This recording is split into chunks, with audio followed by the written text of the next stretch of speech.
Hi, everyone. Welcome to episode 357 of our TIG Bootcamp podcast. The title of today's interview is Regenerative Medicine, an interview with Dr. Morgan Lucas. Today, Rich and I got to interview the brilliant Dr. Morgan Lucas. Dr. Lucas is a genius who graduated from Johns Hopkins University, went on to work in New York City, and unfortunately, her health declined and she started to get sick at the young age of 24 years old. She saw countless doctors until one naturopathic doctor piqued her interest into medicine, which triggered her to go back to school to become a naturopathic doctor.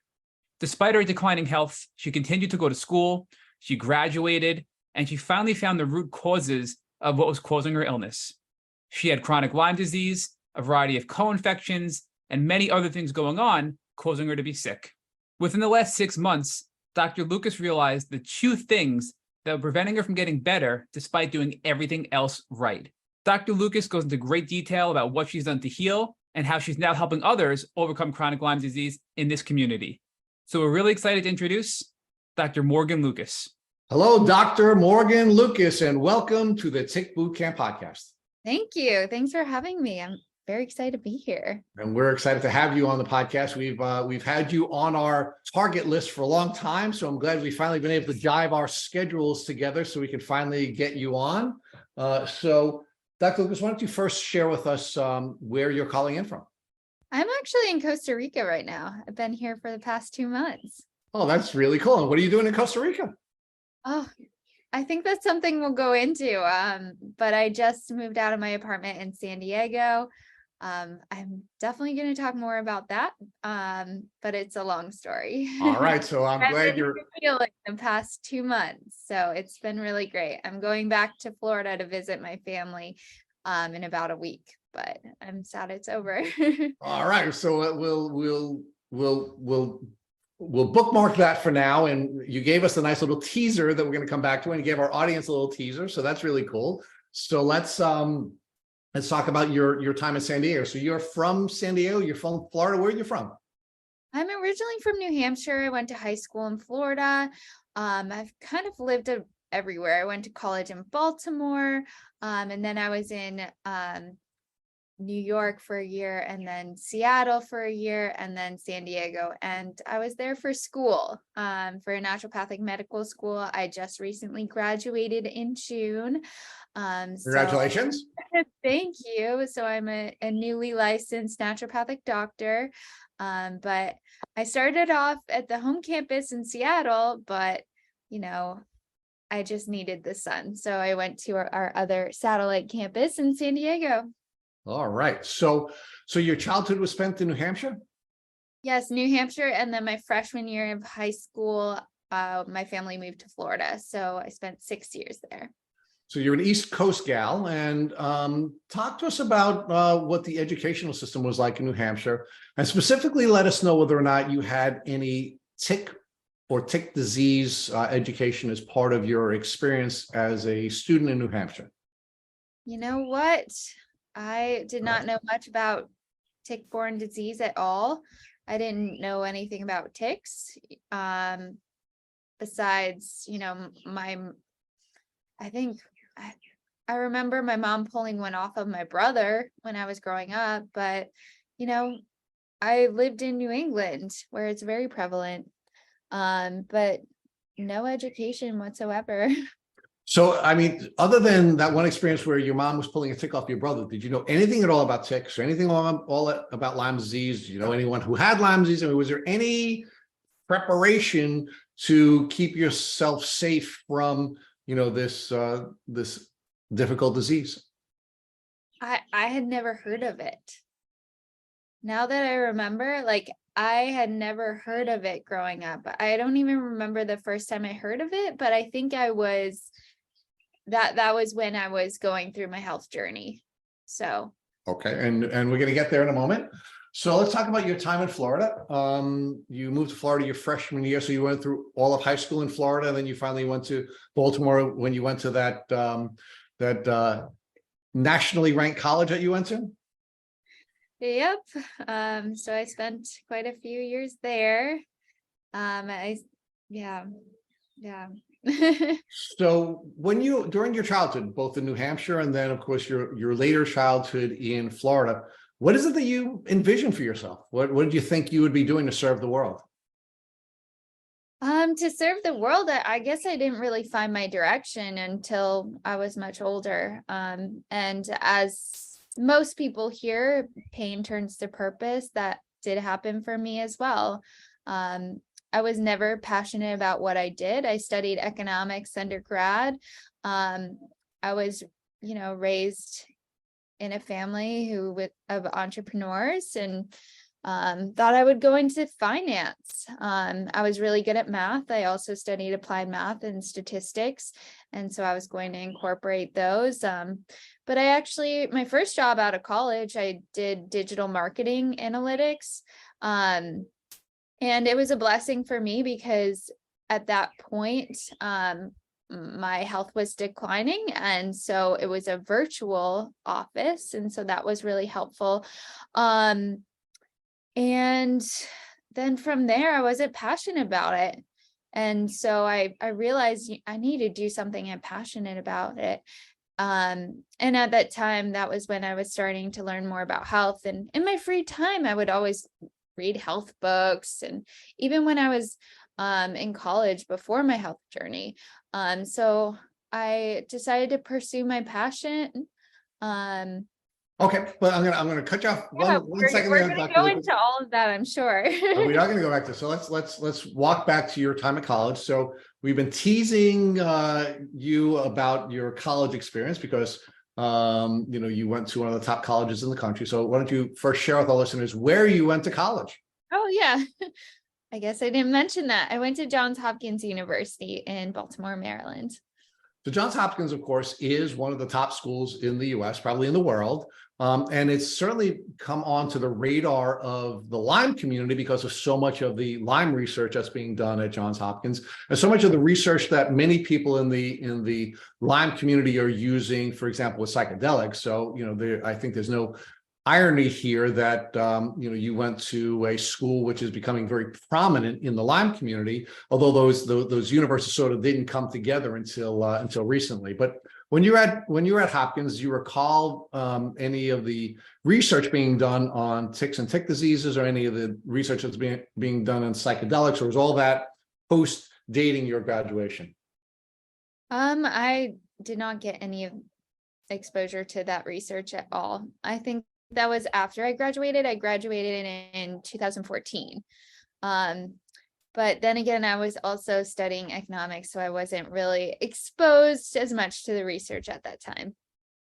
So now, give us a sense of when your health started to decline, and what that early decline was like. It was after I graduated high school. Graduated college, and I was living in New York, doing the digital marketing analytics job. And I started experiencing a lot of brain fog, fatigue, muscle aches. My chemical sensitivities started, insomnia. It was difficult to get out of bed, body aches, and it was debilitating at times. You say brain fog and fatigue, and people are just like, well, that's normal. No, it was not normal brain fog or fatigue. And chemical sensitivity started, and bloating. And at that time I was in New York. So let's pause there for a second, Dr. Lucas, because you're now in New York, and we know that New York is the tip of the spear for Lyme disease. So we know that the ticks that were initially dragged and ultimately examined by Dr. Bergdorfer were dragged to New York. So what kind of activities were you engaging in New York? And do you recall engaging in any outdoor activities prior to the onset of your symptoms? Yes, but it was not in New York. I believe that I acquired Lyme disease from being in Texas, because following a trip to Texas for Thanksgiving, I had a bite on my leg that turned into a big rash, and I went to dermatologists, and they couldn't tell me what it was. They took a biopsy. I went everywhere. I tried to like treat it myself. I was like, what is going on? And I remember scratching it in Texas. And I think I don't ever remember a tick, but we now know that you can get Lyme disease from mosquitoes, fleas, spiders, things like that. So that is where I think I got Lyme disease, because my symptoms developed shortly after that. Okay, so I'm going to challenge you on whether or not you can get Lyme disease from some of those other vectors, but we'll pause there for a second and let's focus on what kinds of things you were doing, because there's often a temporal gap between when we come in contact with the vector and when we ultimately have symptoms. So were you how long were you in Texas before the symptoms presented themselves? And when did you first see a doctor after those symptoms, the rash in particular, exhibited? I think it was a few weeks after that trip. And that I started developing symptoms. And then I first went to a dermatologist when I started noticing it like 2 weeks after, and it didn't go away for a while.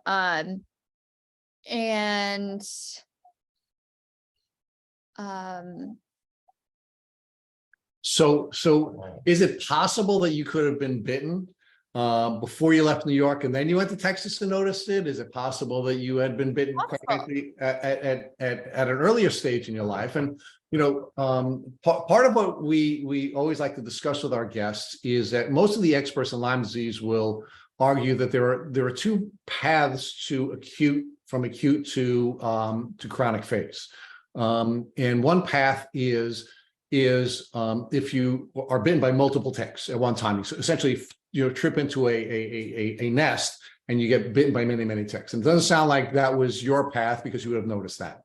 The second path, if it's going to be a short path, is one where you're living in a high mold environment, right? You're living in a moldy environment. Your health is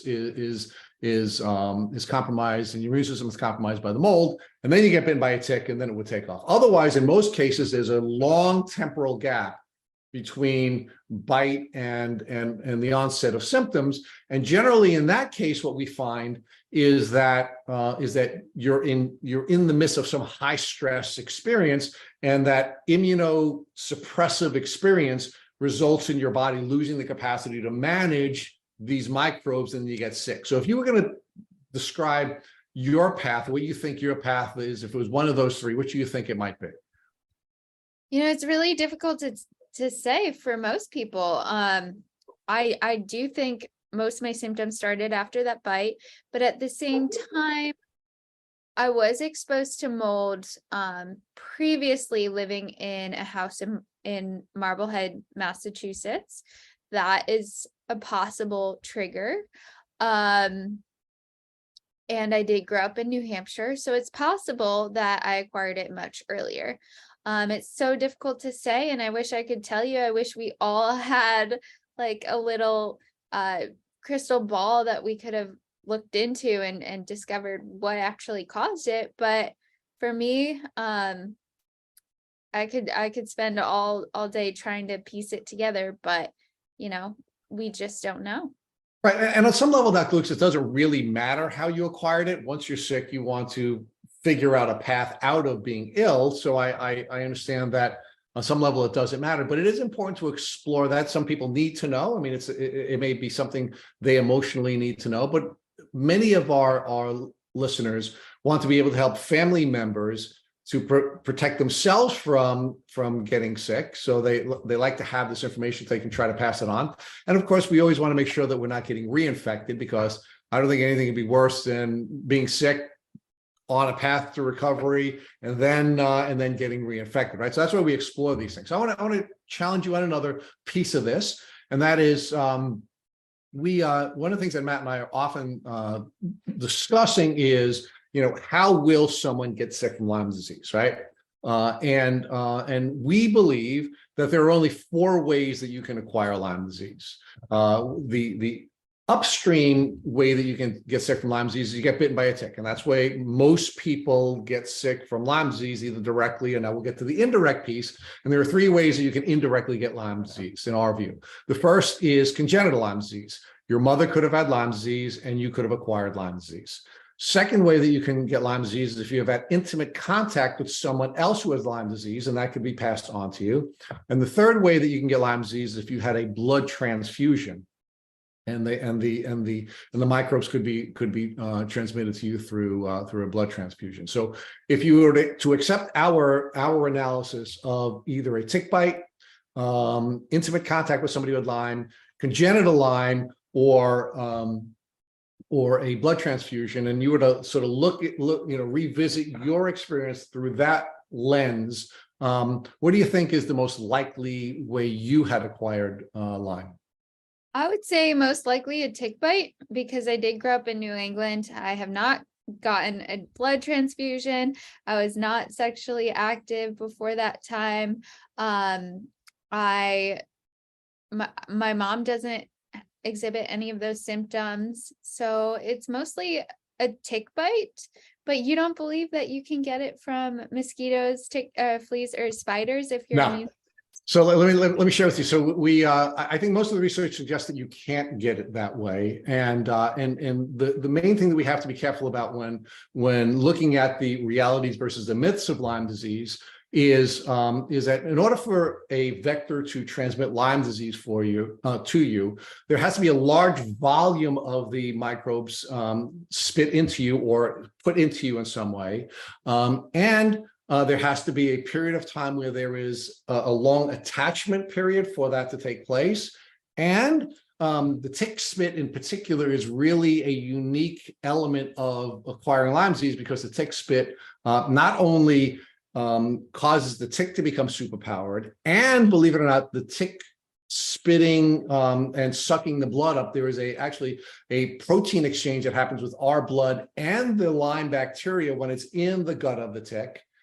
And the tick spit is ultimately immunosuppressive, so it suppresses our immune system from appropriately responding to the microbes when they're being spit into it. So unique is a tick is a very unique vector when it comes to this. But even more exciting, Dr. Lucas, is we interviewed Matt.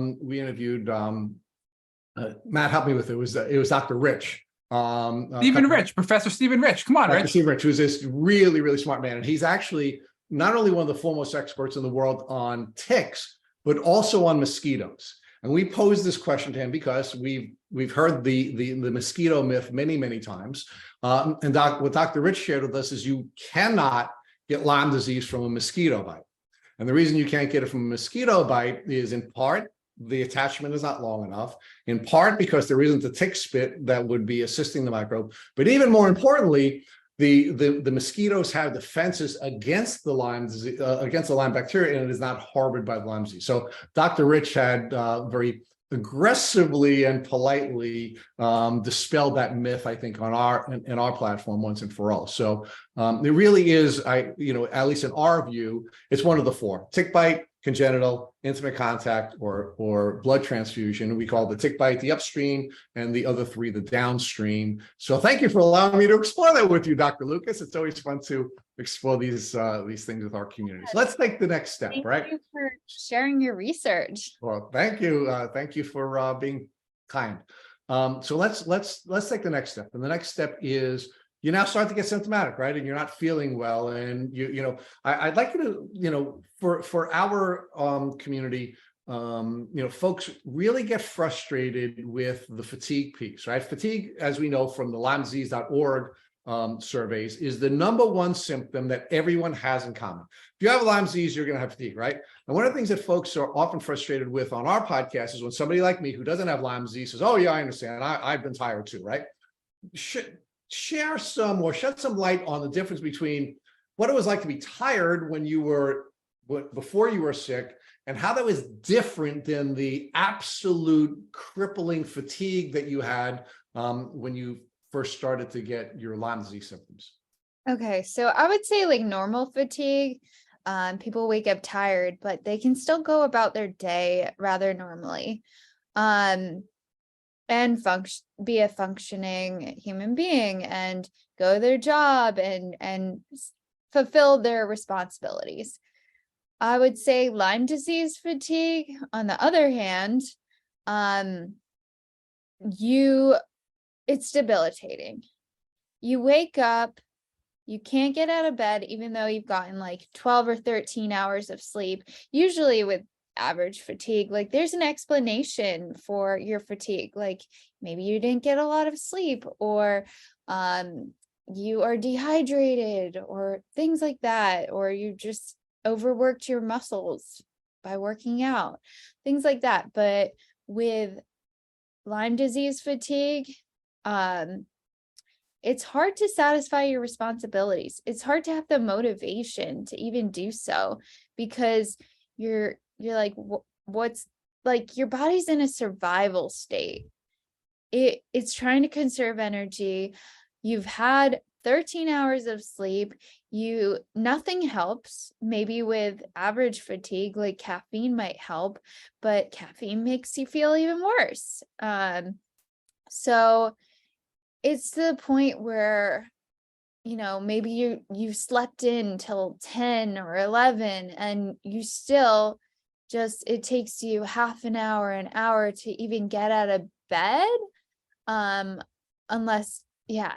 And it takes you everything that you have to even like put on your clothes. And like, for me, I know that there was something that helped, and that was like, using sauna, or like going to the gym and like just forcing yourself. So it was like getting to that point took like a couple hours, but I know it always made me feel better. And I think it's because I did those things that I was able to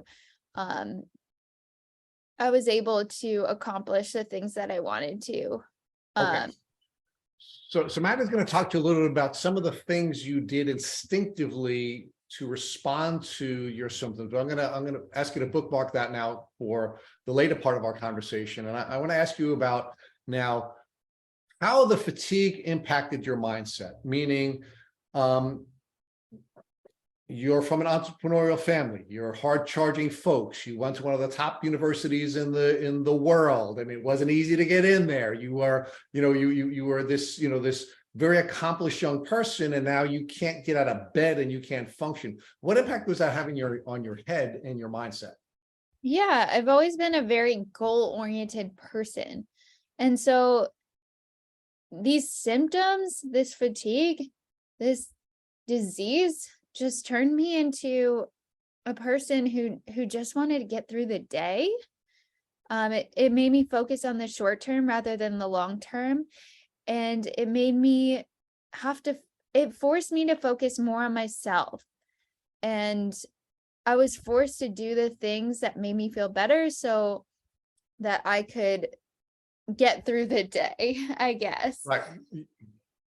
You were in survival mode, right? I mean, you Yeah. literally turned into yourself, and you were now doing what you needed to do to just survive, right? It really was a triggering of your survival software. Exactly. Yeah, it was very debilitating, and my life changed completely.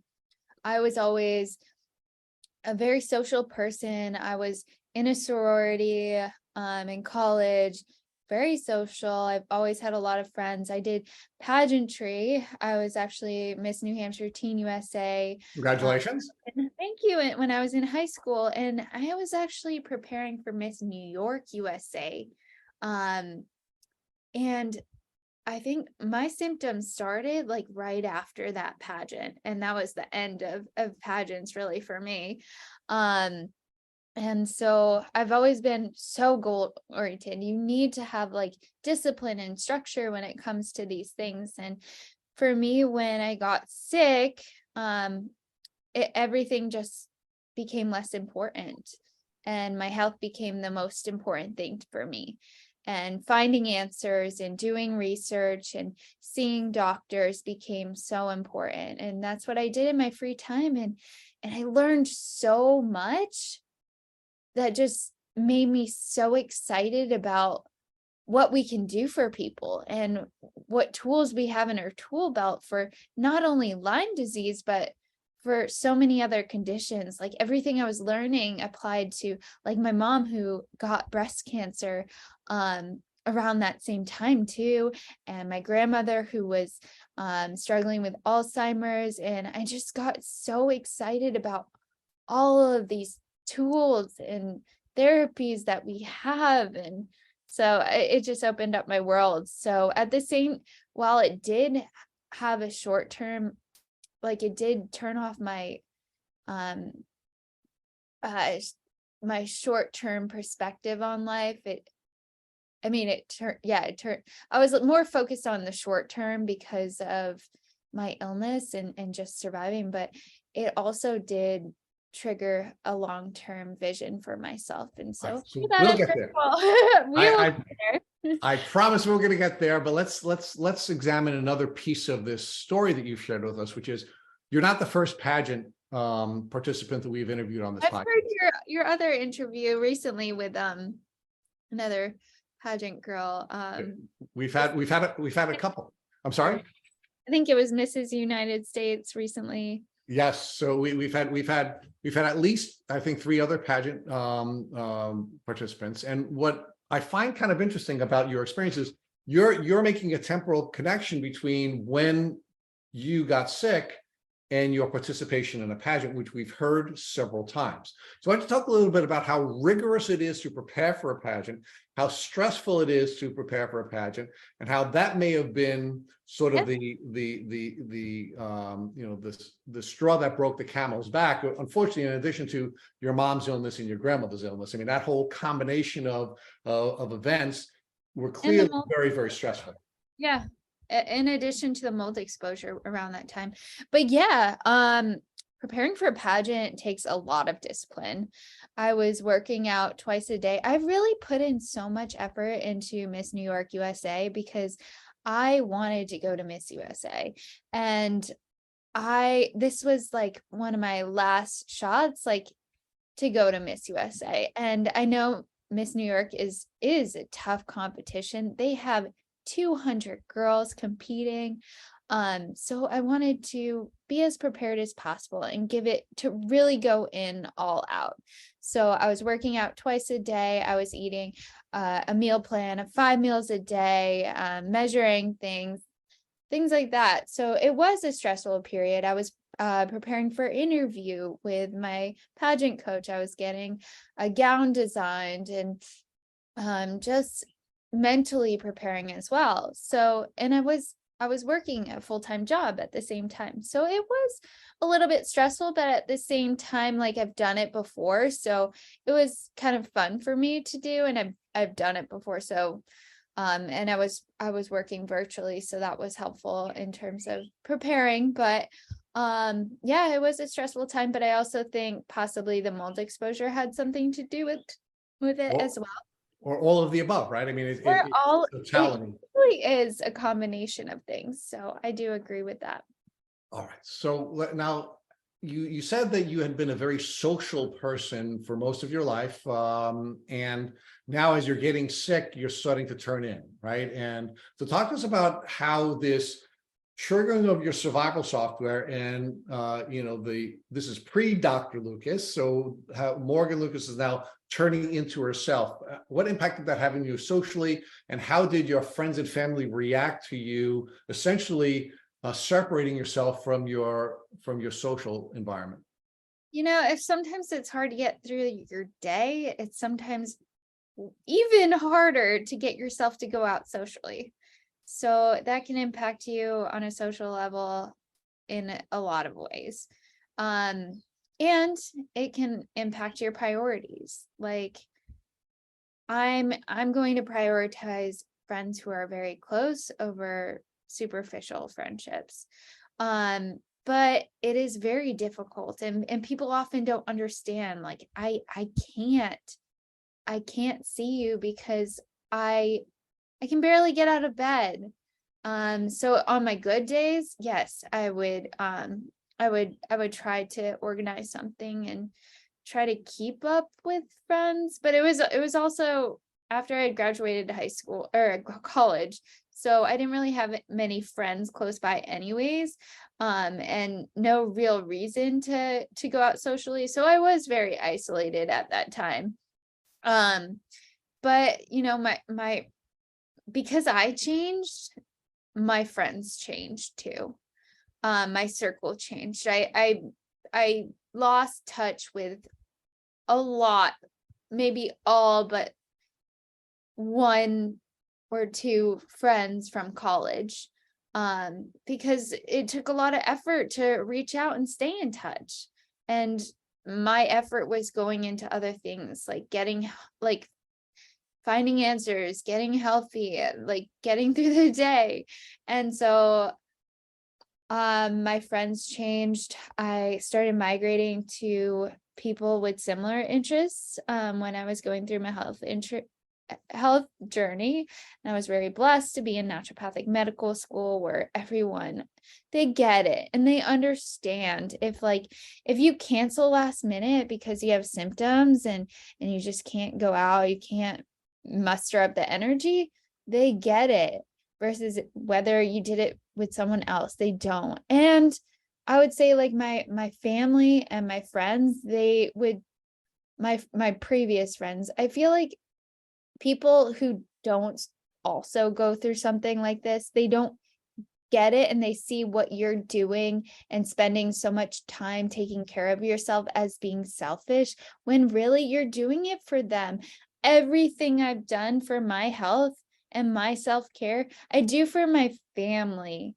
I do it so that I can get quality time with them. So like say I'm out, I'm spending Christmas with my family and I have to take a couple hours to like do the things that make me feel good so that I can get like that 1 hour of good time with them, and like have a brain functioning and be able to enjoy their company. Like I'm doing those things for them. And it was hard for me to see them think that it was a selfish thing and that it really, you know, I think people with Lyme disease would understand that. So now let's talk about the impact of your separating from your college friends and from other friends. Did any of them lash out at you? And did you have any negative emotional responses to the losses that come along with losing friends? No one lashed out at me. It was kind of drifting away slowly. Just because it takes a lot of effort to keep these friendships going. And yeah, I do look back on pictures and it makes me sad to see that I've drifted apart from people who used to be so close to me. But at the same time, I'm trying to focus on like the real truer friendships that I've developed over time through this illness. And the friendships who've remained from college, they are true friends. And they, my little sister in my sorority, like she's like the one person that I really stayed in touch with. And every time I see her, like it feels like just yesterday. So it's people like that just really matter. And like, that's where I'm going to focus my energy and not focus on the past.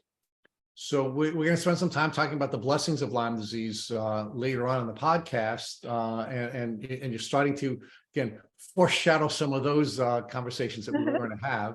But while we're at this phase, you did share with us that you went to see a doctor after you had the rash on your leg after you noticed it in Texas.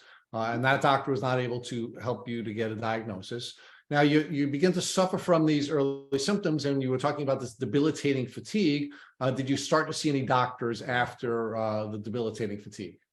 Yeah, I was actually really blessed. My stepmom, she knew I was struggling a lot, and she had a naturopathic doctor who she referred me to, and she was like, Morgan, this is your health, you have to go. And I was like, it's expensive, like are they really going to help me? And this naturopathic doctor changed my life because I ended up going to the school that she went to. Oh, that's really cool. But she didn't provide me all the answers, but she did help me with some of my symptoms. Like we addressed a lot of my bloating, my hormones, my sleep, my things like that, but I never really got an answer. But it opened up my eyes to the world of naturopathic medicine. And then I went to naturopathic medical school, and I had to, I saw so many doctors before I finally got the Lyme disease diagnosis. Okay. Yeah, let's talk about your experience with the naturopathic doctor. Had you ever seen a naturopathic doctor before your stepmom recommended it? And what was the difference between treating with some of the traditional doctors that you treated with before and now your new experience with a naturopathic doctor? This was my first experience with a naturopathic doctor, but I did see a homeopathic doctor when I was in Florida for mono, which helped a lot. But this was my first experience. I obviously grew up like most people with conventional medicine, and we're just covering up symptoms. And it was amazing to me. And I was I loved going. With conventional medicine, you despise going. And I remember being a kid and just counting down the days until my doctor's appointment was over because I got so nervous, but I just loved going. And yeah, it was a great experience. Well, give us some more meat on that bone. Why did you love going to the naturopathic doctor, and why was that such a positive experience and a different experience than the experience that you had where you were anxious about going to an appointment and had anxiety build up, anxious at the appointment and happy that it was over when you were treating with allopathic doctors? Because she spoke to me so compassionately and with such empathy, and I felt heard. You don't feel heard in conventional medicine. I also loved her just taking the time to care for me, like just having someone care for you. Like she would do acupuncture treatments or chiropractic or massage, abdominal therapeutic massage during the appointments, and just having someone take the time to really care for you, it's therapy in itself. So one of the things we've heard from guests in the past is they were critical of traditional practitioners, in part because the time they spend with a traditional practitioner was very short. And we know that the research shows that in most cases, a traditional medical doctor will spend less than 15 minutes with you and interrupt you when you're trying to share your symptoms within the first 7 seconds. We also know that many of our guests have complained that traditional medical doctors will treat the symptoms rather than the person. So do you agree with those challenges that have been shared with us in the past? And is that consistent with what your allopathic experiences, and is that sort of cutting to the heart of why your naturopathic experience was so much better? Exactly. It was so refreshing to see a naturopathic doctor. I grew up with conventional care where we're just covering up symptoms. They see you for 5 minutes, and I had acne, the worst acne possible in high school, and I remember being offered Accutane, and then they put me on birth control, which I later regret, for acne. And no one once mentioned, maybe you should try cutting out dairy or, just these little things like your diet. So yeah, it was so refreshing for someone to try to get to the root cause and to take an hour and a half for a first visit. Maybe it was even up to 2 hours.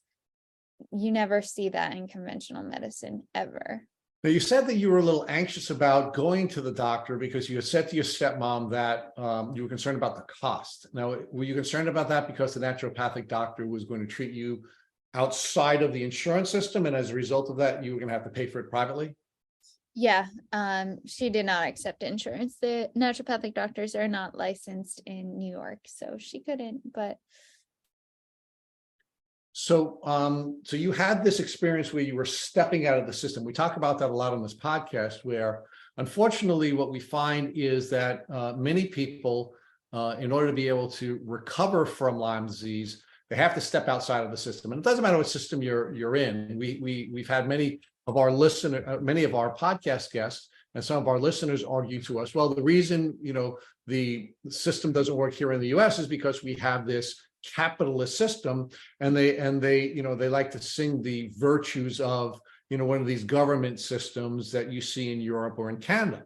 But when we interview people who are in the socialized medicine system, many of the European guests and the Canadian guests we've interviewed, what they tell us is that system doesn't work either. And in fact, in many ways, the system is worse because it takes so much time before you can get an appointment with a doctor in those systems, but they have to step out of the system. So it's really not a matter of whether or not it's a private care system or a nationalized or socialized system. It really is the amount of time that the practitioner is going to spend with you. And in most cases, because we have an acute care system rather than a chronic care system, the only way that you're going to get the care that you need is by stepping out of the system and going to a practitioner that will be able to take adequate time to treat somebody with a chronic illness. that's exactly right. Yeah, the healthcare industry is just very inefficient right now, and sometimes you have to pursue other routes, and the cost is completely worth it. Because you're not going to get that kind of treatment elsewhere in the conventional system. And to me, your health is the most valuable thing that you have. And so if you need to go an alternative route, like you do, and like it's just more efficient in that way. Like, yeah, you might be paying out of pocket, but what you're getting, like, it's so valuable. And like you get a doctor who's like approachable, like you can usually message them and they're responsive and they just really want to help, versus conventional medicine, you'll spin your wheels getting nowhere. So sometimes you have to step out of that system. So now, when you went to your first naturopathic doctor, you still hadn't gotten your diagnosis, right? Now, you said that you ultimately received your diagnosis, I think you shared with us, when you were 27 years old. And your symptoms began when you were 24. So we have this 3-year window. How many different doctors did you see between when you had the onset of symptoms and when you finally got your diagnosis? That's a good question. I would say maybe 10 to 12.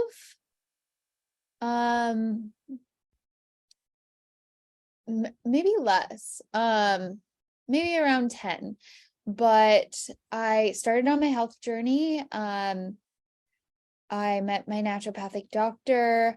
We did make a lot of progress. And then I started seeing doctors in Seattle when I moved there to do my post-baccalaureate, to satisfy the requirements for naturopathic medical school. And so I had access to our Bastyr clinic. And so I saw a lot of doctors there, but there's also a lot of naturopathic doctors in Seattle.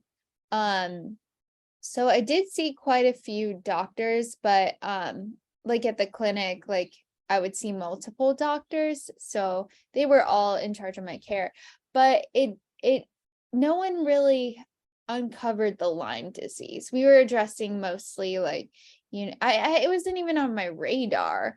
We were addressing like mostly like my digestive issues and other symptoms and like fatigue. And most of those doctors, I did get a diagnosis of like hypothyroidism and reactivated Epstein-Barr. And so I was satisfied with that diagnosis. And I was like, oh, I have my answer. It's reactivated EBV from when I had mono in high school.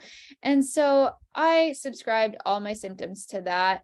And I treated the reactivated EBV accordingly, but I never got fully better. And then it dawned on me, like, there must be something else going on.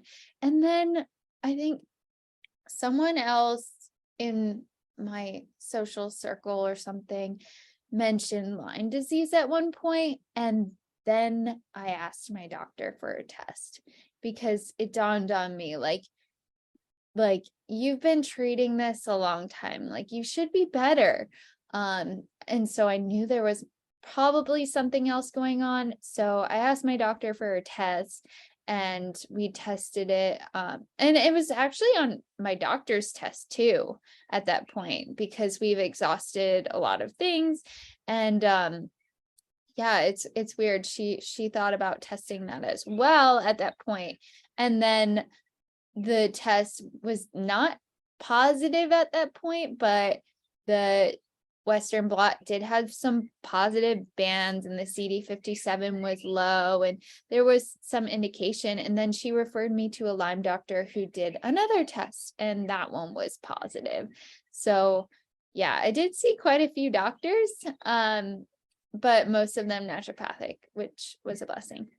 Okay, so Matt's going to take you through the diagnosis and then the treatment journey. But I have a couple more questions to ask you on the journey that led up to the test. So, so you treated with somewhere in the neighborhood of 10 doctors, all of which were naturopathic. And one of the virtues we are told of working with the naturopath rather than an allopathic doctor is that naturopathic doctors treat the whole person, and they're always looking for root causes as opposed to just looking at a symptom. Did any of the doctors that you treated with ever suggest to you that the Epstein-Barr presentation could be the result of immunosuppression caused by something other than the Epstein-Barr, and the Epstein-Barr was a presentation of this immunosuppression?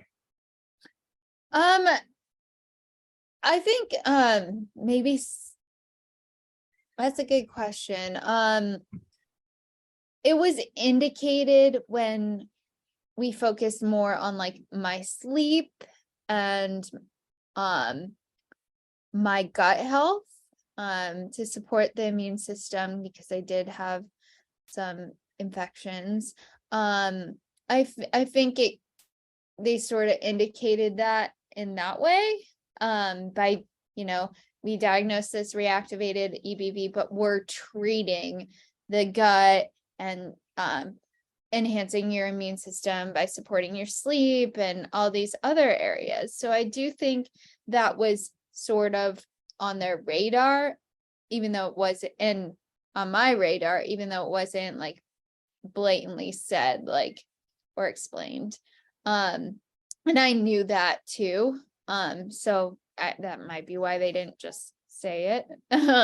Well, no, and it may. So one of the things we've seen, Dr. Lucas, with the folks who've been successful in recovering from Lyme on this podcast, is that they generally go through this process of prehabilitation, where they're getting themselves and they're getting their body ready for, for this phase where they have to assist their immune system in killing off the microbes.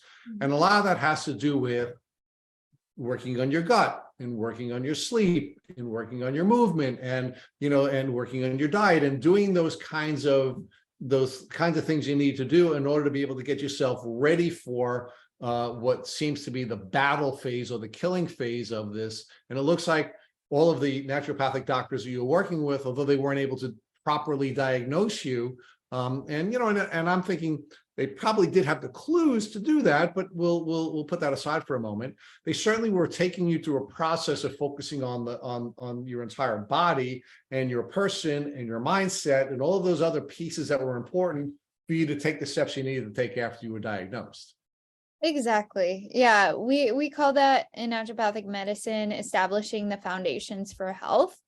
And that is very important. So while they didn't get the diagnosis, everything you're doing to support the foundations for health is going to impact the immune system and is going to impact so many other areas. Like, it's not like with Lyme disease, you don't just have like one diagnosis. Like Lyme disease, it likes to damage the body in different ways, whether it's your thyroid or your neurological function, but supporting all these areas is going to make every other area work better, like every system in your body work better.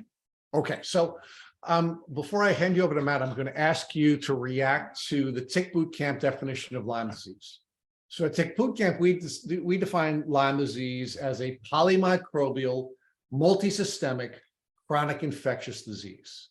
And one of the reasons why we think naturopathic doctors may have an edge in diagnosing this disease over allopathic doctors is because they are looking at the multisystemic impacts of a disease when they're doing their work, and it puts them in a position where they're more likely to get to a place where they can diagnose this disease despite not really having a good definition, because the traditional definition, of course, is that it's one bacteria, one strain of one bacteria, and there, you know, when you don't have a proper definition, you can't get to a diagnosis. But I'd like your reaction to our definition of Lyme disease, which is a polymicrobial, multisystemic, chronic infectious disease. And do you believe that if that was the definition of Lyme disease, that was the working definition of Lyme disease, that it's more likely to be diagnosed by practitioners? Absolutely. I feel like it would be more diagnosed, because when patients are having multiple systems like impacted and all these different symptoms that are unexplained, like, and they've gone through other routes and they still don't have an answer, like, then they'll be more apt to think about testing and diagnosing Lyme disease, because the Lyme disease symptoms are so vague. And I think that's why it's so commonly misdiagnosed, because people chalk that up to other problems. Like for me, it was like EBV, or it could be hypothyroidism, or just every, like, normal, you know. Most people consider like things as these symptoms as normal. Sorry, what were you saying, Matt? No, Dr. Lucas, I think I couldn't agree more, right? And I think the problem gets compounded, and I've seen this in my own health journey, and I think you've seen it in yours as well, is that people just get way too focused on Borrelia burgdorferi. And, you know, we did a post last month about Borrelia miyamotoi, and we triggered a lot of people in the community. And I must say that, you know, the intent of the post was to inform our followers that Borrelia miyamotoi was finally recognized by the CDC on the West Coast of the United States as an emerging infectious disease threat. And because the title was Borrelia miyamotoi, first confirmed case in West Coast, it triggered a lot of people to say, hey, I've had it for years. Hey, I live in California and I've been diagnosed with that. But the problem is the recognition. Doctors aren't looking for these other types of pathogens or these other strains. So in your case, you were tested for Borrelia burgdorferi and you were indeterminate, and you had to go to a Lyme specialist to drill in further to even have a definitive diagnosis. And I think that just complicates the process and confuses us as patients, Dr. Lucas. And I'm curious what your thoughts are on that piece of it. Yeah, absolutely. When we're focused too much on one strain, you neglect other areas of the country, as well as other co-infections that could be causing issues, such as Bartonella, which it seems to be pretty common that I've seen. And so, yeah, you're absolutely right. I mean, I do want to, so now I'm going to zoom out again, right? You and Rich had some really fun discussions there, but you were sick when you were 24. You were just out of college. You were working in New York City in the digital marketing analytics field. And then when you first started to get sick, your naturopathic doctor inspired you to go to naturopathic medicine school. And this is kind of leading you up right to your diagnosis where we just landed with Rich. But before that, you said your naturopathic team of doctors helped you with some of your symptoms before you had your diagnosis. And I know our listeners love to know, because whether you were diagnosed or not, they want to know what helped you. And you said specifically, it helped with your bloating, your hormones, and your sleep. So if we can just talk about those three items and what you did specifically with your naturopathic team of doctors to help those symptoms, starting first with bloating, please. Yes. So bloating, we identified the root cause. I discovered with intestinal stool testing, we did discover a parasite, Candida overgrowth. What else? small intestine bacteria overgrowth. And then would you like me to talk about treatment for my gut? Oh, yeah. Yeah, I mean, and actually before, because of course I'm gonna want to go deeper. Can you talk more about the stool test? Because we hear that often, and I mean, I've never had one. I've had urine tests, I've had a ton of blood tests, but I've always been curious, like, what can you find in a stool test, and how do you get one, and is it pricey? You can find a lot. So it's a comprehensive stool analysis. They can be pricey. They're around a few $100s, but you can find out whether you have intestinal dysbiosis, what kind of flora is present, and whether it's commensal or pathogenic. And you can find candida overgrowth, which can cause a number of symptoms that can mimic Lyme disease. And what else? You can identify different short chain fatty acids. You can identify different enzymes that help break down estrogen, beta glucuronidase. And so if you have a low level of that can increase your risk of breast cancer. And so you can find out a lot. So I would say that the cost is worth it. It's a few $100s, but if you can get to the root cause of your bloating and support your immune system in that way, I think it's completely worth it. And I'm gonna make it simpler for people like myself who don't understand some of the things you just described, because that's just a lot there that can be found from a stool test. But you identified some of these root causes contributing to your bloating, and then you treated them. And you said that you're going to go into the treatment. But before you go there, I want to ask you about, so Northeastern, I think it was about a year and a half ago, came out with a study around the gut and your digestive system and everything, talking about intestinal bacteria giving doctors an objective clue or test for chronic Lyme disease, and how certain gut microbes are found 100% of the time in chronic Lyme patients in abundance that are not found in the healthy population from the study. And they found another one that was a strong indicator as well. Are you familiar with the study? And I mean, what are your thoughts on the gut and the gut microbiome having an impact on chronic illness and possibly being a driving factor as to why people don't recover from chronic Lyme disease? Wow, I'm not familiar with that study, but I would love to dive into it and learn more. But the gut is so important for any illness because we know that the immune system lies in the gut. And so by supporting the gut via the immune system via the gut, we can help the body fight any pathogen. So it just makes sense that the Lyme disease population has a different microbiome than the general population because their immune system is burdened and their gut microflora can't seem to fight off that pathogen, and so it makes sense. So what's interesting is, and I'll read it to you just so our listeners can have it, and then I'll give you the title. So if people want to search it, in a study that compared fecal matter from healthy people, intensive care unit patients, and post-treatment Lyme disease syndrome or chronic Lyme patients, Dr. Kim Lewis and his team determined that people with chronic Lyme disease have two distinct differences in their microbial levels compared to other groups: an abundance of a type of bacteria called Blautia, Blautia, and a suppression of a type of bacteria called bacteroids, all in the gut, right? So I think there's something there, and I think it's interesting that you talk about your gut being 70% of your immune system, and the title of this is Intestinal Bacteria Could Give Doctors an Objective Test for Chronic Lyme Disease, and it's on the northeastern.edu website if people want to search it as well. But I digress back, Dr. Lucas, to your treatment for what you did for all of your GI issues. If you could just share with us what you did from a naturopathic standpoint to address your bloating prior to your Lyme diagnosis. Yeah, prior to my Lyme diagnosis at the point, since it was very preliminary in my Lyme disease, I was able to tolerate more at that point versus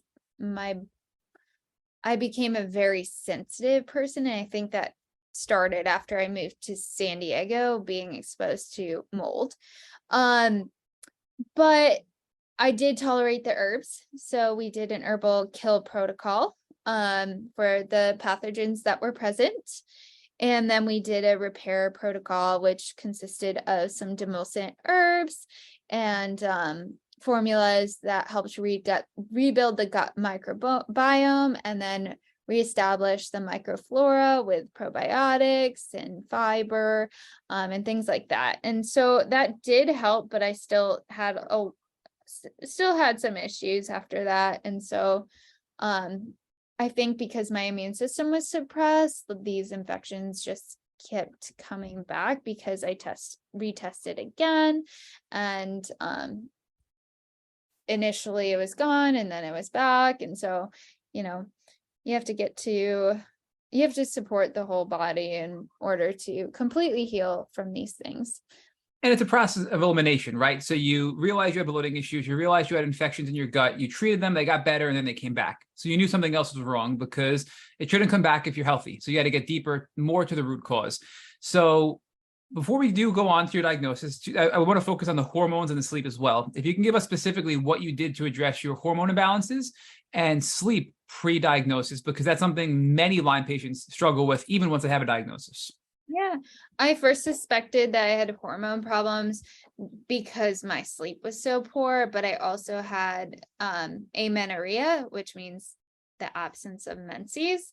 And I saw the naturopathic doctor who tested my hormones, and my progesterone was completely absent. And so in order to support my progesterone levels, we did some natural progesterone cream, as well as some herbs to help stimulate my progesterone production. But also we did a detoxification protocol, and we also supported my stress levels. And I think supporting the sleep as well had an impact on stress, because cortisol is a progesterone steal. And so in that way, you got to get to the root problem. But when I look back on it, I see that a lot of hormonal issues can come from Lyme disease and chronic infections. And as soon as I stopped the herbs and the progesterone cream, my insomnia would come back, and things were not regulated at that point. So Dr. Lucas, let's talk about now your diagnosis. You went to a Lyme specialist, and I'm curious, are you going to treat with the Lyme specialist, or are you going back to your team of naturopaths to treat Lyme disease? I saw both. And I think it's important to get both a team of doctors, because the doctor at the Lyme literate doctor, he was focused more on killing the infection, versus the naturopathic doctors were focused on supporting the foundations for health. And one doctor can only do so much. The Lyme literate doctor didn't really have much time because he did accept insurance, which was a blessing. And I mean, he did have a naturopathic doctor on his team, but because I was getting very inexpensive care at the Bastyr Clinic, I continued to see them. And so my team of doctors, all had different areas of focus. And I think that was really complementary to my overall treatment. So my naturopathic doctors were focused on treating the gut and, my stress levels and things like that, and detoxification, so that I could handle the therapies prescribed by the Lyme literate doctor. So Dr. Lucas, I'm sorry to jump in real quick. Can you just, so you said it was the Bastyr Clinic, so that's the Bastyr clinic. That was your team of naturopathic doctors you were with, correct? Yes, and that was at my school. At your school. Okay. Yeah. And that's because you saw the doctor and she inspired you to go to school to become a naturopathic doctor, correct? Earlier on?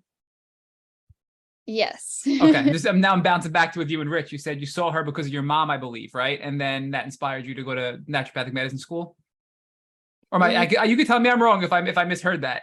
No, yeah, that's absolutely right. She Okay. went to Bastyr as well. And so she became a mentor of sorts. And then what was the Lyme literate doctor you went to that definitively diagnosed you? Comfortable sharing the name of that doctor or that practice? Sure. Dr. Schickman at the Institute for Specialized Medicine. Okay. So now I'm sorry I interrupted you. You were kind of going into what they were doing to treat, how the Bastyr Clinic was really doing the foundational work of the whole body rebuilding of your gut, of your hormones. And the Institute for Specialized Medicine was now focusing on the killing of Lyme. So can you give us more specifics about what you did to treat Lyme and what the Bastyr Clinic was doing to help kind of rebuild your body as well? Specific herbs, maybe pharmaceuticals, alternative medicine, as much detail as possible that you remember from this time. Yeah, I will say that I didn't tolerate treatment well, but so we initially treated with a couple herbal tinctures from Dr. Schickman. And I was completely debilitated with Herxheimer reactions. And it was the worst month or two of my life. And then I just was like, I can't do this anymore. So I stopped completely. I didn't even have the energy to go to appointments at the Bastyr Clinic. I thought I was dying. I made an appointment at the Bastyr Clinic because I thought I had the flu. I was like, what is going on? I can barely it was so bad. So yeah, that was not the end of the road. I just stopped the treatment and decided not to continue with that. And then I sought out another doctor who I love she previously worked with Dr. Klinghardt.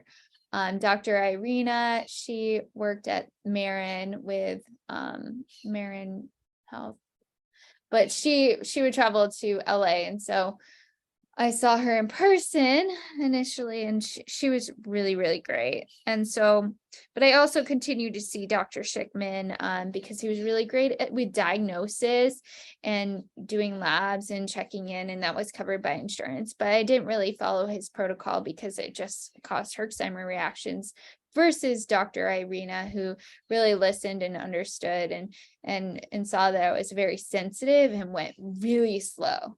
Dr. Schickman did not go slow. No, but this is a really important message. Thank you for sharing this. And, we don't hear this. We hear it a lot, but we don't explicitly call it out.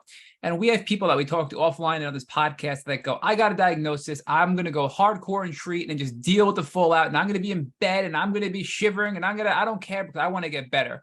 And they think that if they can suffer through it, they're going to end up getting better. And I firmly, and Rich firmly believe that that's not the right approach, because you're putting your already stressed and compromised body in a worse place. So there's a balance. You cannot have that extreme of a Herxheimer reaction and expect to get better. So you intuitively knew what was going on and you pumped the brakes and said, I got to figure out what's next. And I'm really happy that you shared that with us. And again, I'm not surprised because of how smart you are that you made that decision on your own. So can you share with us now? Oh, go ahead. I also needed to get through medical school. I was like a hell treat after or something. Well, the fact that you were still in medical school while being this sick, I mean, I was literally doing nothing but laying in a bed when I was sick. So the strength, oh my goodness, I can't even. I switched to the 5-year track from the 4-year track when I was going through things. And so that split my first 2 years into 3. So that helped a lot. But still, it is tough. The curriculum is really hard. But I totally agree with what you're saying. People think more is better and harder, faster, stronger. No, it just throws your body into an inflammatory cytokine storm. And it's hard to recover from that because that causes your mast cells and everything to just over respond to things going forward. And then you're really in a tough place. So I'm very happy that you learned this lesson quicker than I did and many other people did in the community. Can you share with us what you did with Dr. Irina now that you decided to move on, and how you did the slow and steady approach and what that protocol looked like? So she was really great. She gave me a whole protocol that wasn't just herbs. It was a lot of detoxification. And she addressed everything. So it's so refreshing to have one doctor address everything, like my hormones, my gut, and everything as well. So it was a long protocol. And we started very, very slow, with 1 to 2 drops. And I was herxing from that. So I was like, Dr. Irene, I really need to get through medical school. And so she was like, let's just focus on the detoxification right now. First steps first. And so we did a lot of binders. We did a lot of sauna, and we did some lymphatic drainage support. And also at home, I was doing a lot of things on my own too, just in terms of detoxification. And yeah, she sees a lot of sensitive patients, so she knew to go slow and how to support the body in that way. And so like the lymphatics and drainage support, binders, but yeah, she knew how to treat the body. But at the same time, I was still herxing, and I gave up after a certain amount of time because it was so hard to juggle school with treatment. And so I was just like, I need to get through medical school, and I just feel better not doing any of this. And so maybe I'll wait until the summer to treat. And so in the meantime, I continued with detoxification, and because I just felt so much better, it was how I functioned, like doing sauna every single day, but I was very dehydrated, and focusing on diet and sleep and getting like 12 hours a night. But it was hard to function in school when you have to get 11, 12 hours of sleep just to function. And I was very blessed at the time. Not that COVID was a blessing, but it was a blessing for me because I could afford, I could do school virtually.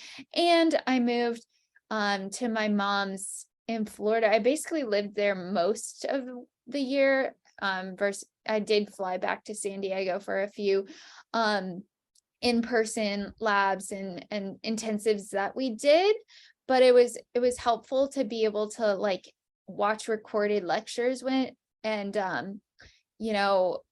be able to do lectures in bed and things like that. And also I think I know I was exposed to mold, and we'll go into that, but I felt so much better during that time than when I went to Florida and stayed with my mom. And so that was a blessing in itself. But in the meantime, I did a lot of therapies on my own, and I did a lot of research. So once COVID happened, I kind of stopped seeing my doctors in San Diego and my doctor in California, and sort of took a break on that. And I was like, I learned more about ozone and this frequency-based therapy, and I continued to do like sauna every day and learned about red light and other things like that. But So I have so many things to focus on that. So I want to just get a little, lot. that was amazing and so much gold there. So I'm going to unravel some of it. You talked about binders, and you talked about learning when it's too much and learning how to pull back. And one of the things that I think that you touched on so brilliantly, and I can kind of use my own example, is just because you try something and it's too aggressive and it makes you sick doesn't mean that it's not a good tool that can help you at a lower concentration or maybe later on in your journey, right? And a funny story for me is, and Rich knows this, I don't think he doesn't know the second part. On Sunday, I decided to go back on chlorella. It's been about a year since I've taken chlorella. And I'm like, it's always good to do a little bit of just take a binder here and there. And I took 40 chlorella on Sunday. And I'll tell you what it did to me with my stomach. I could not function and go to work with how it impacted my stomach. So I didn't take it all week, right? But I'm going to take it again this weekend because I don't have to work, at least around other people this weekend. So, but it doesn't mean that it's not an effective tool. It means I just went too aggressively at it after being off it for a year. So I think that's a really good point. But on the note of binders and on the note of learning the balance of what's a good amount, can you give us specific binders you used and what kind of symptom improvements you noticed from those binders? I used a myriad of different binders, but the one that I tolerated the best was Quicksilver's GI Detox, which is a combination of like charcoal, zeolite, silica. I can't remember off the top of my head. That one I tolerated the best. I also was prescribed the Salcor line, which I did not tolerate. I thought I was dying with their HMET binder, and I couldn't figure it out. And that's when I thought I had the flu, and I somehow identified that. What other binders did I try? Just plain activated charcoal. Because I wasn't tolerating the Cellcore line, my doctor was like, well, maybe we can use some whole food sources like fiber and things like that. But you're absolutely right, and like slow and steady wins the race. Like some people have to start with 1/8 of a capsule, and at that point, that's what Dr. Irina suggested. Let's try 1/4 of a capsule. But I was so brain fogged, it was hard to concentrate on a protocol of all these like 20 different supplements or whatever, 10, 20 different supplements, and titrating up and like taking them at the right times, like after my sauna and like things like that I just kind of gave up. But I know like that would have made a lot of progress. Like I just like didn't have the capacity to do that at that time. Like following these protocols can be a full-time job. And so for me, having a full-time job as a student was a lot to do. So I just sort of focused on outside therapies rather than internal therapies. And got more excited about that. I think you're bringing up a really good point. And without calling out some of the more complex protocols that exist in the chronic Lyme community, we've had people tell us that have, been patients on this podcast saying, I've tried these complex protocols. I just simply cannot keep up with the pace and the frequency. And therefore I'm not getting the what I'm supposed to, and it's not working, and it's stressing me out. So therefore I'm getting sicker. I'm stressed because I can't meet the demand, and I'm not meeting the demand, and therefore I'm not getting the proper protocol, and it's just making me sicker, right? I mean, it sounds like that's kind of where you were at. And I just like felt better not taking them. So I just didn't want to take them. I just didn't want to treat myself, I guess. I just wanted to survive and function better. Let's talk about the feeling better, right? Because you said when you were in San Diego, you were worse. You went to Florida and you felt a lot better. And looking back, you now believe that you were exposed to mold in California potentially, which is why you were having such a hard time and being so sensitive and not getting much better while in California. So give us a little more about that and why that came into play and how that came into play. Yeah, I always suspected there was mold because there was a musty smell in my apartment when I would come back from vacations. And I suspected it because I felt better when I wasn't there and things like that. But I always chalked it up to actually being exposed somewhere else where I know I was definitely exposed at school. And so that's what I thought. But when I graduated, I was still living there and still not feeling better. And it's so funny because I just know San Diego is very moldy. And I just knew, in my heart that there was a mold issue because of everything I've learned about with Lyme disease and mold and seeing patients in the clinic. I will tell you that like every single person we end up testing in San Diego is high in mold. It is so common. And I think it's becoming a much bigger issue because of electromagnetic frequency. But in terms of my apartment, it's so funny because I asked my apartment building for all these different tests. I just asked them for any testing. They just come in and they test the moisture levels in the wall. And so I did an ERMI test, right? And it was in the top 99% of moldy symptoms. But then first of all, the ERMI test took me years to actually do because I didn't have the energy or the capacity because I was so consumed with school. And I was like, I have to I wanted to test it the exact properly way. So like it was accurate and things like that. And it was just too much for me to even like think about doing a test and figuring out how to do the collection and all that stuff. But when I finally did it, like, when did I do it? This fall, it was sky high.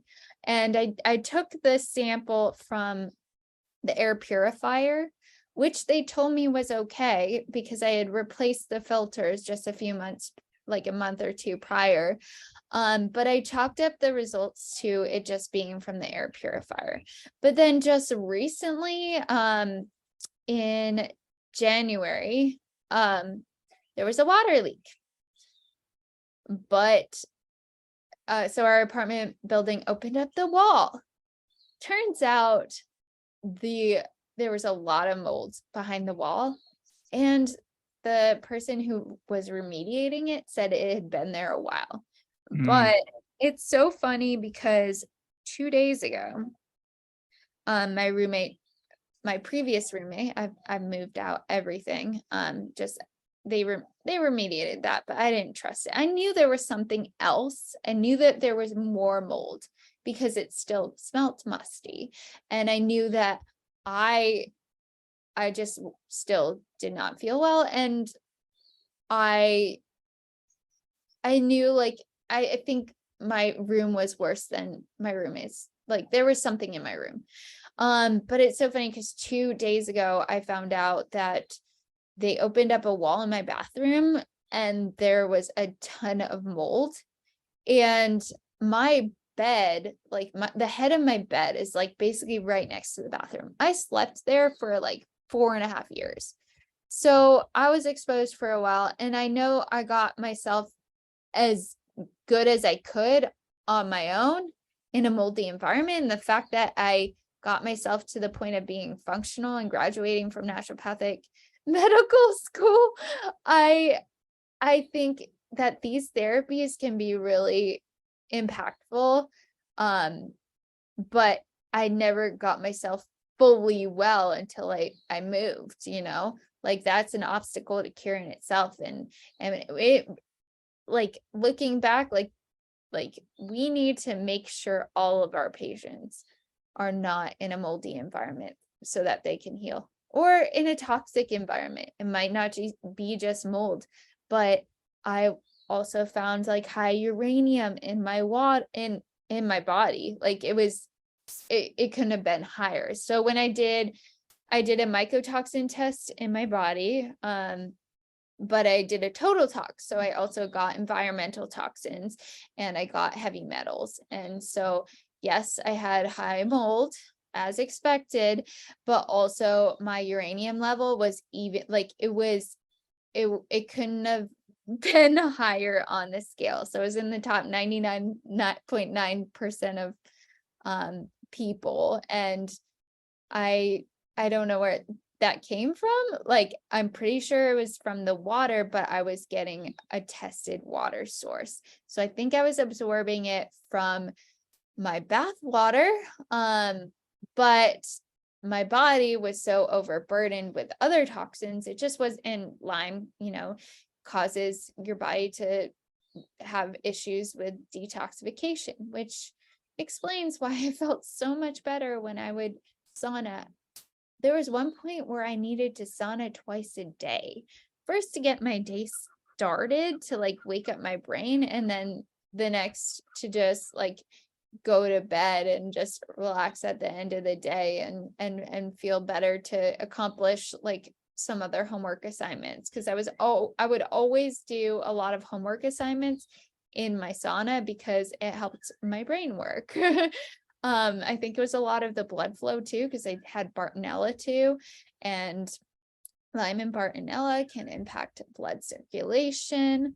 So yeah, that's a lot of detail right there. But I also had a mold exposure that, I mean, it's not confirmed, but I lived in a very old house for a period of a few months in Marblehead, Massachusetts.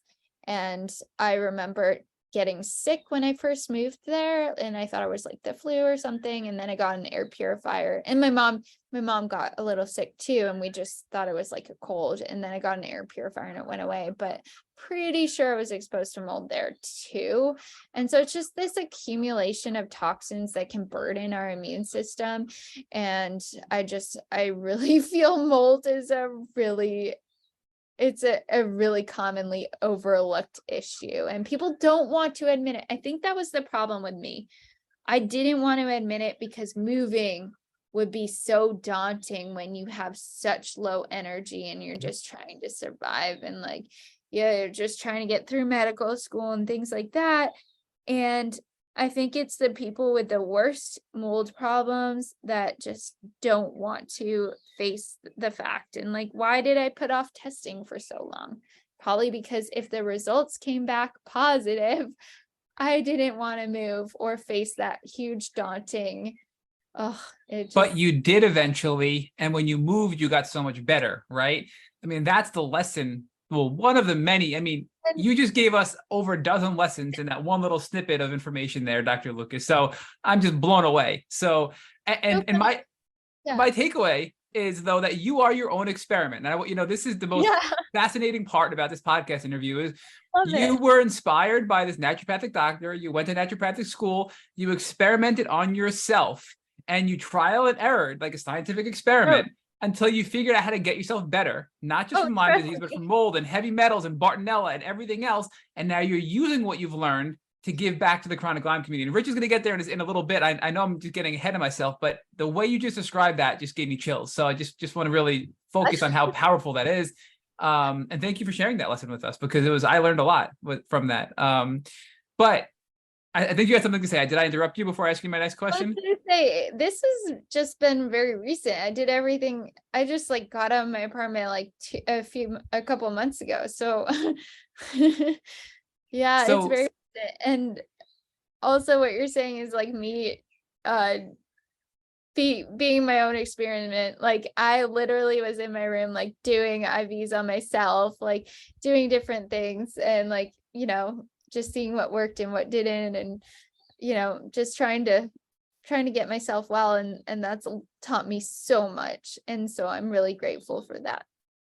Yeah, and we're grateful for you to share all this. I mean, the one thing I do want to focus on, I don't want to lose sight of this. I could ask you so many questions. The one thing that I really want to focus on is you talked about frequency therapy. That was something you learned that was very helpful in your experience.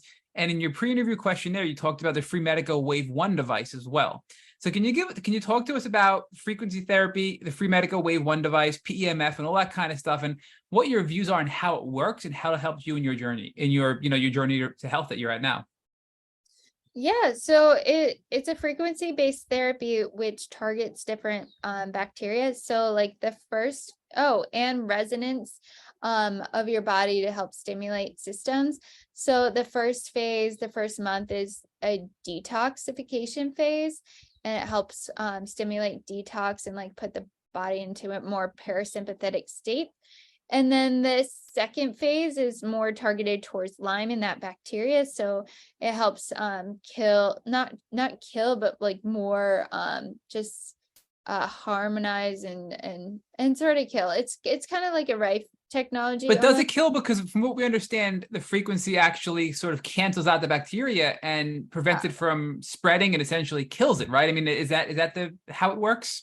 Yeah, I think that's a more accurate definition. It's kind of hard to conceptualize, but I would say that's more accurate. And so then the phase 3 targets more of the co-infections. And it's amazing how these different frequencies, different bacteria have different frequencies, right? And so when we use a frequency-based device, we can target different things. Like you can target different parasites or like co-infections and things like that, but also stimulate different systems of the body and different activities, like such as stimulating like the body to be in a more parasympathetic state. So I think frequency-based therapy can be really a powerful tool. And when I used it, I will say I did notice that I felt worse using it. So it was doing something. But then when I stopped, I was also in Florida at the time. And so then I felt better. And so I don't know whether it was the therapy that helped or just the fact that I wasn't being exposed to mold. So overall, I wish I knew how effective it was for my journey, but I do think it made a difference. And is that specifically, was that the Free Medica device you're referring to, or was it another device you were using? The Free Medica Wave one. The Wave one. We're actually in 2 weeks. This is really timely. We're going to be interviewing Stephen Davis from Free Medica. So we'll be certainly following up in greater detail and be sure to share with you what we're learning from that, because we've been hearing a lot about frequency therapy lately. And now that we're interviewing him, it's very timely, the value of frequency therapy to not only, to use Rich's term, right, the prehab. So it seems like there's waves or phases, and phase one is we're going to modulate your immune system. We're going to modulate your nervous system, take you out of fight or flight. Then we're going to focus on the Lyme bacteria. We're going to assist and kill that. Then we're going to focus on your co-infections. It seems very sort of structured in a way that is in alignment with the naturopathic way of thinking. So we're excited to learn more about that as well. And look, we can go more into detail with you, but there's so many other things to discuss here. So what else did you do, Dr. Lucas? I know we've had you for a while. So obviously the mold was huge. The heavy metals were huge, and they were holding you back no matter what you were doing until you discovered that. And I think it's wild that you were filtering your water. You were very careful, but yet you had one of the highest levels of heavy metals in your body because of the bath water potentially. So we really need to be aware of all ways that water is coming into contact with us and how we can get these heavy metals absorbed into our body through our skin, which is the largest organ our body has, right? Not only that, but like I had a bath filter. So you need to make sure that it's a comprehensive filter. You could absorb different toxins from any source. And so the thing is, like, I think this test is so powerful because we're so bombarded with toxins. And if we're burdening our immune system with more and more toxins, like Lyme is a biotoxin, like it's just we can't handle as much. But the thing I want to mention is, like, my mom, I gave her a heavy metals test for Christmas. Her thallium levels were really high. I knew her mercury would be high, and that's why I did the test, because I wanted to show her, like, you might be eating too much tuna and swordfish. So that was unsurprising. But her thallium was really high, and I'm like, where are you getting this? She was losing her hair. She didn't tell me until after the test. And then I did some research, and I found that kale or cruciferous vegetables can absorb a lot of thallium from the soil. And it turns out she was eating kale every single day. So she would have never known unless we did this test, So it's like, sometimes these tests can be really powerful. Like, you're losing your hair. Obviously, it's impacting your body in some way. And we're just so bombarded with these toxins. So we need to protect ourselves in any way possible. Well, I love how this ties into what you did when you first graduated college, when you were, in your early 20s, and you were working in digital marketing and analytics. And a lot of what that is you're looking at data, right? You're looking at data to make determined decisions. And what you did with your mom and what you did with yourself is you were running as many tests as possible to get as much data as possible on your own body and your mom's body, to then draw conclusions based on your behaviors and your environment to figure out why and how you're getting sick, and then to take steps to backstep that and to remediate those factors, right? So this is really very cool, because you're talking about, like, the scientific method we talked about earlier. We're talking about using technology and data to do this interpretation and analysis. And it's really like you were playing detective with your health. So I just really enjoy hearing the approach you took. But again, I know I can go on and on and on. I just want to make sure, did we miss anything? So we talked about, you did a ton of herbal medicine. You did a ton of frequency therapy with the Free Medica Wave 1 device. You're not sure whether it was helpful or not because there was a lot of overlap there with the mold exposure and getting out of it. You did a lot of IVs. You did some red light therapy. You did ozone, a ton of detox, a ton of binders. Anything else that was really helpful you feel in your journey you want to share with our listeners from a treatment standpoint, whether it be immune modulating, whether it be nervous system modulating, whether it be mental health, whether it be killing the bacteria, any of the above that you want to share that were very helpful in your journey? Yeah. So I think with chronic Lyme disease, mast cell activation syndrome is a huge piece. Oh, what I didn't mention in terms of my symptoms is I was so chemically sensitive. I couldn't travel. Like I couldn't go to the chiropractor. I would pick up scents everywhere. I couldn't go for walks without like smelling people's laundry detergent from their house and like having to like run past it. Like I started smelling things coming through the wall. Like people would deliver groceries and like the bag would smell and I would not be able to touch it because then I would get the scent on me. Things like that. I would, after, going to the chiropractor once, like I had to, like someone's fragrance got on their hands and then it got on my hair and I had to wash my hair like 500 times and sauna and wash it with vinegar and things like that. So my chemical sensitivities were really debilitating. I couldn't travel because I could smell like the laundry detergent or whatever. I would have to switch seats on the airplane a million times. It was just like, it was very isolating because I would be afraid to like go out.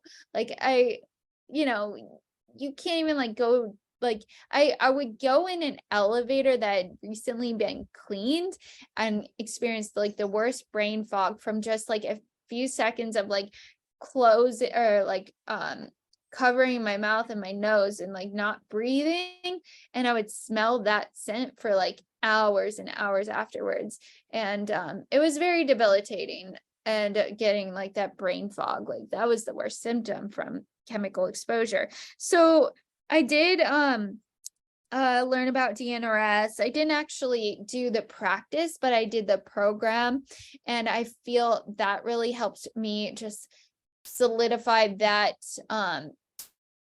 just my approach to when I was exposed to chemicals or fragrances to just like calm my nervous system in those cases and things like that. And so that helped a lot. And then another thing that really helped, because I was so sensitive to treatments because of the mast cell activation, was just stopping everything. Like, so I didn't focus as much on internal treatments. I found like I did so much better with like things like ozone and sauna and light therapy and things like that. I think because my liver was so burdened, but sometimes it's helpful to just stop everything.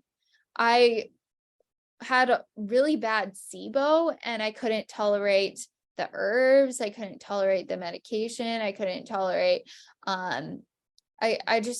I couldn't tolerate the elemental diet because of little ingredients in it, things like that. And so how do you get rid of SIBO and you can't tolerate any foods? And like, I was having trouble like gaining weight at that point, because I couldn't tolerate any foods. How do you treat SIBO when you can't tolerate the treatment, and so I did a long water fast. I went to Costa Rica and that reset my whole immune system as well. But the elemental diet is, in the research, one of the most effective treatment approaches for SIBO. And so that's 14 to 21 days of drinking this formula to starve out the bacteria. But what's better than that? Like just not eating anything for 21 days. And I was very thin, but I couldn't gain weight. And so it was the hardest thing I ever did. I had a lot of reserves and I didn't have a lot of reserves, but it reset everything for me. And then I finally, I noticed I was less chemically sensitive after that. I could tolerate massive amounts of food. Like my SIBO was completely gone. But there was also a benefit to my immune system that I wasn't expecting. So Dr. Lucas, talk to us more about impact SIBO had on your multiple chemical sensitivities, because we have a lot of people who have these severe sensitivities to detergents and odors and smells. And it sounds like DNRS, the dynamic neural retraining system, from a brain retraining standpoint, where your brain gets stuck in certain loops, combined with addressing your SIBO, really helped alleviate these multiple chemical sensitivities that you were experiencing. Is that what I'm hearing from you, that those two things together were really pivotal in overcoming that? I would, but I also would add changing my diet a little bit, because prior to that, I was doing more of like a high fat, low carb diet. And I think that was just causing slow lymphatic drainage and slow liver function. That definitely did not work for me. So I went to more of a lower fat, higher fruit, and higher carb diet that's just easier to digest and absorb. And I think just a lot of like the heavier foods was just slowing down my whole system. And so I felt so much better after I adopted like more alkalizing foods and more living foods and things like that. So I would say it was diet, addressing the SIBO, and then also the DNRS that made the biggest changes, but also ongoing detoxification. So, doing the sauna and diet also falls into that realm as well. So we touched on this. My final question before Rich picks up is going to be, tell us how, when you found the mold in your apartment in California, you said, all right, I'm done. I finally had the courage to do it. I knew this was going to happen and now I have to move. So obviously you left your apartment. Tell us where you are now, how you've been feeling for the last, I think, 2 months that you've been there. And Rich is going to kind of take it from here. But I mean, just seeing, we've been on with you now, just for the context of our listeners who don't know how much time we spend offline. It's been several hours we've been talking, and your energy's still there. Your enthusiasm is still there. Your lessons are still there. You haven't lost a beat, right? So or skipped a beat. I'm sorry. So just tell us, about that transition, and then Rich will pick it up from there. Okay. All right. Well, I just needed to get out of my apartment. This fall actually was really hard for me. I had just recently graduated and I didn't know what was going on. Things got worse. I don't know if there was a new leak or new growth or what, but I also think it was the uranium, because I started taking baths every day. And so this fall, something was going on. I was struggling. And I couldn't piece it together, but it was especially bad this fall.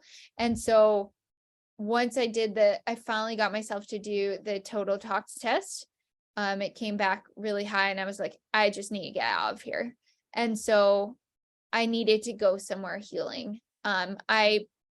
Despite like it was a struggle, but I just packed up all my things, sold whatever I could, got it all. Oh, and I also wanted to live my dream. My dream has always been to move to Hawaii. I also want to do regenerative medicine there. And so I packed up all my things and I went to the most healing place I knew. And that was Costa Rica, because I've healed here many times in the past. And so that's where I've been. And it's been very, very therapeutic for me.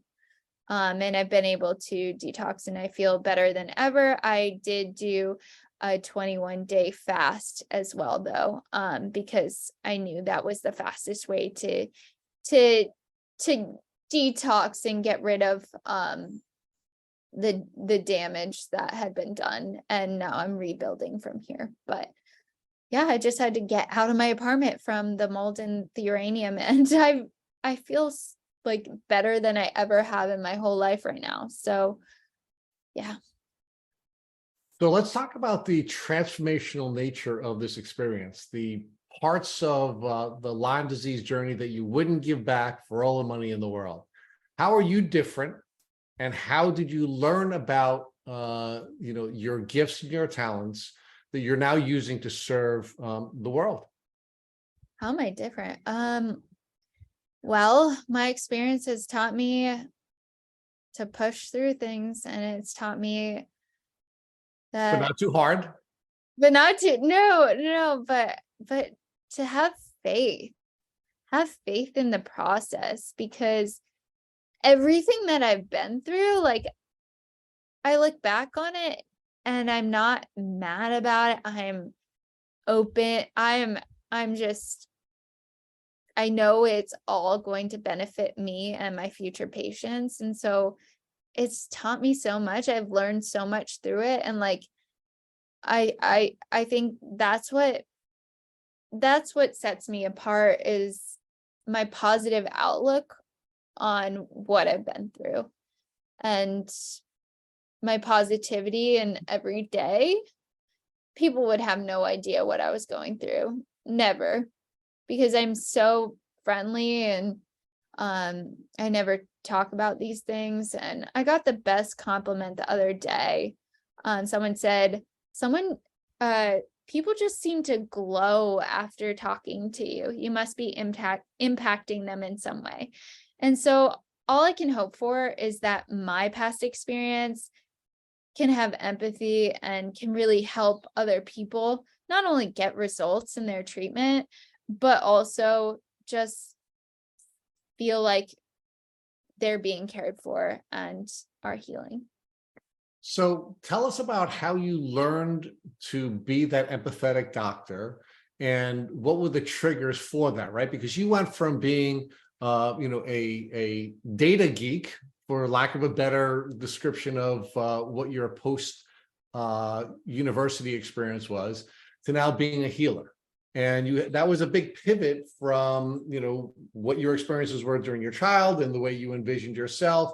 And when you went on your health journey, you were touched by many people who then inspired you to change your career path so that you can help others. So give us all of those pieces, how you discovered that those talents that you had, how you're using those to help other people feel good about themselves after they come in contact with you, and how that ultimately triggered you to go through a retraining process and a re-education process despite being chronically ill. Yeah, I just have this desire to make everyone else's day or their life better. I don't know what it is, but I just want to help people on a different level. And I think what it was for me is like going through this struggle and knowing how much people struggle and don't even talk about it. Like I know everyone has their own struggle. And so if I can make someone's day, or, a patient's life just a little bit better just by, doing little things, like, then I'm going to go out of my way to do them, because it's so impactful. And just as much as we can do, it's just having had that struggle on my own led me to realizing that I can impact other people in such a positive way because of those people who have had that role in my life. So I hope I can do the same for other people that other people have done for me. So now give us one final insight and we'll let you go. You've been wonderful, and your story is a beautiful story, and you've really articulated so much of this brilliantly. But give us one more moment of your time, and then we promise you we'll let you go back to your recovery experience there in Costa Rica. If God forbid somebody that you love, your mom, who was so supportive of you during this journey, came walking into your room, and I know she's not in Costa Rica with you, but if she were, she came walking into your room after this podcast, and you had discovered that she had a tick biting her, what would you recommend that she do so that she wouldn't have to go through the chronic challenges that you did? Well, first,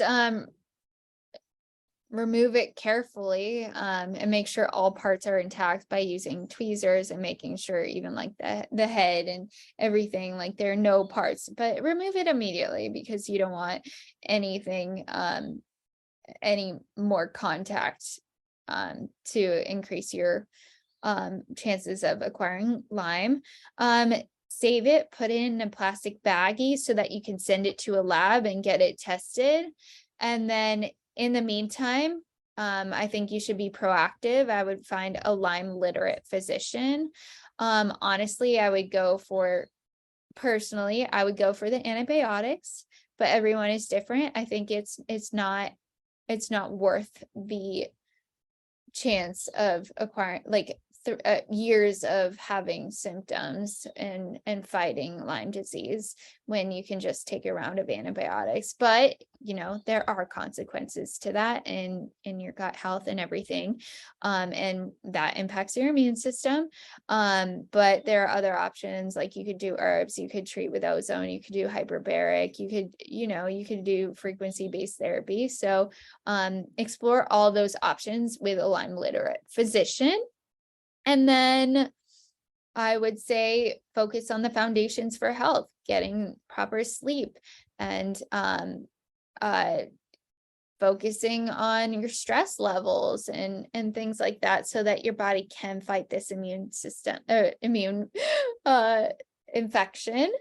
And it's so funny. Actually, I got two bites from ticks here in Costa Rica, but they were so tiny and minuscule, and there have been no cases in Costa Rica, but I freaked out and I, of course, put it in a baggie because I want to send it to a lab.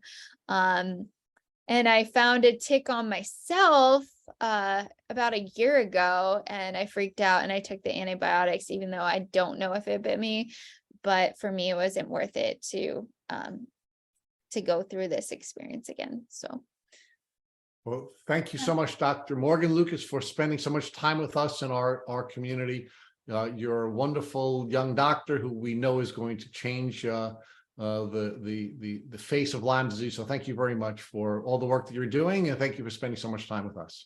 It has been such a pleasure. I truly appreciate you having me on the podcast and letting me share my story so that other people know to have faith, and hopefully my story can inspire, or can maybe give some people some tips on how to approach this situation. And I just really appreciate what you do in spreading the message, because it is so commonly overlooked, and there needs to be more awareness and education for how to deal with Lyme disease. Thank you for listening to our Tick Bootcamp interview with our guest, Dr. Morgan Lucas. To our listeners, we have a call to action. First, if you'd like to learn more about Dr. Lucas, check out our Instagram at dr.morganlucas. That's dr.morganlucas. Second, if you've enjoyed this episode of our Tick Bootcamp podcast, please share it with your friends on social media. Third, Tick Bootcamp has created a Tick Bite blueprint that has been inspired by the information that has been shared with us by past podcast guests. We urge you to visit our website at tickbootcamp.com/bite to view our blueprint. Fourth, don't forget to subscribe to this podcast on Apple Podcasts, Google Podcasts, or Spotify to get your automatic episode updates of our Tick Bootcamp podcast. Please take a minute to leave us an honest review on your podcast platform of choice. And finally, if you'd like to search our podcast library of over 350 episodes, subscribe to our email list, or share feedback with us, please visit our website at tickbootcamp.com. Thank you, as always, for listening.